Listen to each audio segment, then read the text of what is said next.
Hola a todos. A ver, pensemos un momento. ¿Qué es lo que evita que el mundo sea, pues, un caos total?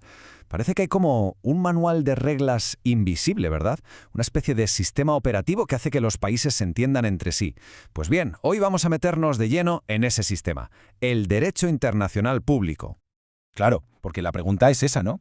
En un mundo con casi 200 países, cada uno soberano, con sus propias leyes, sus propios intereses, ¿quién pone las reglas del juego? Y más importante aún, ¿qué pasa si alguien no las cumple? Es que esa es la gran pregunta, el verdadero meollo de la cuestión que el derecho internacional público trata de resolver. Muy bien, pues vamos por partes. Antes de entrar en el qué son las reglas, es fundamental entender el por qué, o sea, de dónde sale todo esto. Y la respuesta, que quede claro, no es algo teórico que se le ocurriera a alguien en un despacho. No, no.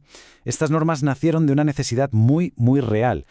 Es que, a medida que el mundo se hacía más pequeño, los países empezaron a chocar más, ¿no? A comerciar, a hacer alianzas y sí, también a entrar en guerra. Y claro, llegó un punto en el que se hizo evidente que hacía falta un marco común para todo eso, unas reglas del juego, vaya. Normas para llevarse bien en tiempos de paz y, súper importante, para poner ciertos límites cuando las cosas se ponían feas en tiempos de guerra.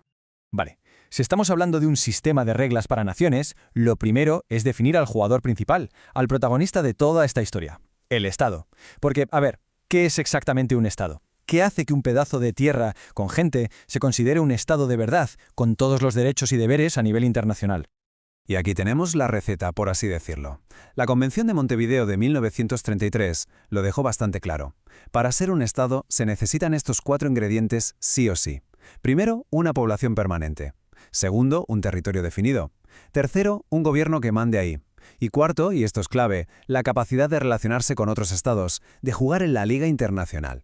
No vale solo con tener gente y un trozo de tierra, hay que poder sentarse en la mesa con los demás. Y esto nos lleva a un punto fundamental, la jerarquía. Pensemos en esto. Los estados son los sujetos originarios, ¿vale? Son los que crearon el sistema, los que pusieron las primeras piedras. Todos los demás, organizaciones como la ONU e incluso las personas a nivel individual, son lo que se llama sujetos derivados. ¿Qué significa esto? Pues que sus derechos y obligaciones en este tablero de juego internacional se los han dado los propios estados a través de sus acuerdos. Ellos son la fuente de todo. Vale, perfecto. Ya tenemos a los jugadores principales, los estados. Ahora a la pregunta del millón. ¿Cómo se crean estas reglas globales? ¿De dónde salen? Pues bien, las fuentes del derecho internacional, o sea, de dónde brotan las normas, están aquí listadas. Las dos más importantes, por así decirlo, son los tratados y la costumbre. Los tratados son fáciles de entender, son como contratos firmados entre países. Pero la costumbre es súper interesante. Es como esas reglas no escritas que todo el mundo sigue. Prácticas que los estados repiten una y otra vez con la convicción de que son obligatorias. El ejemplo perfecto es la inmunidad diplomática. Durante siglos, los embajadores eran intocables por costumbre, mucho antes de que se escribieran un tratado.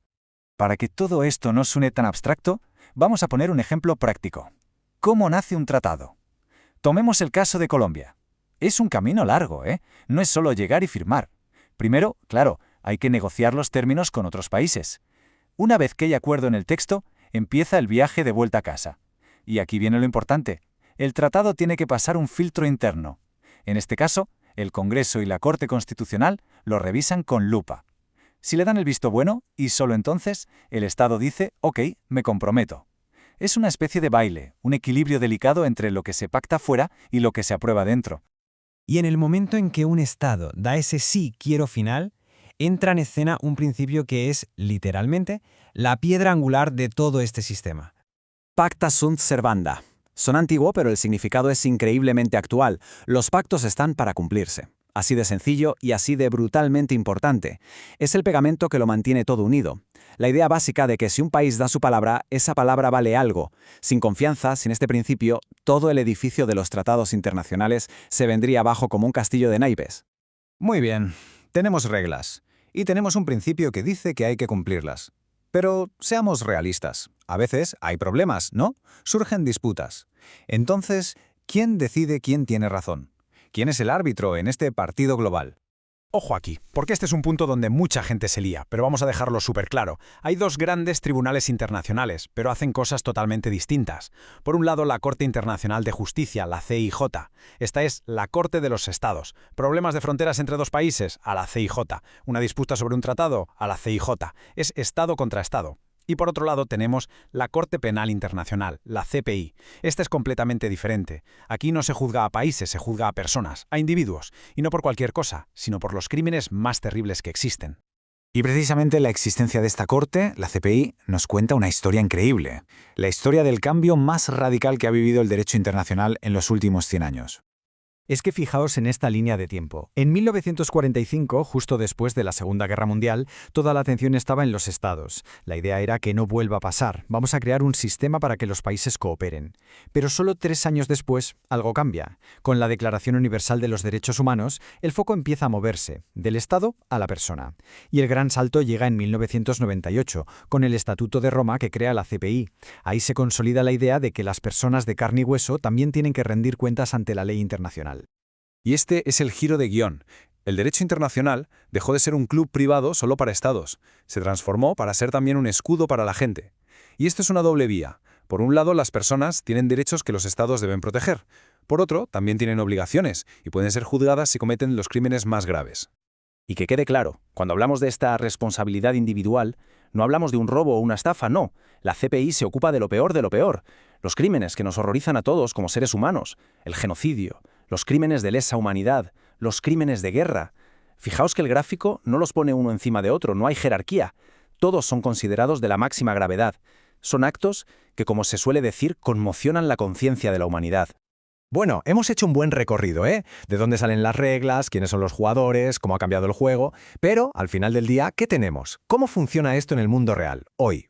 Y esta es quizá la idea más importante de todas. El derecho internacional público no es un gobierno mundial. No hay una policía global que vaya a arrestar a un país que se porta mal. Es un sistema que se basa en última instancia en el consentimiento y la cooperación de los propios estados. Y por eso es frágil. Claro que sí. A menudo se cuestiona. Pero a pesar de todo es un marco indispensable. Es lo que tenemos para intentar mantener un poco de orden y justicia en el planeta. Y cerramos con una pregunta que nos afecta a todos. Hoy nos enfrentamos a desafíos gigantescos que no entienden de fronteras. El cambio climático, las pandemias, la guerra cibernética. La gran duda es, ¿qué harán las naciones? ¿Reforzarán este manual de reglas común para afrontar juntos estos problemas? ¿O veremos un sálvese quien pueda y cada país irá por su lado? De la respuesta a esa pregunta depende, ni más ni menos, el futuro de nuestro mundo.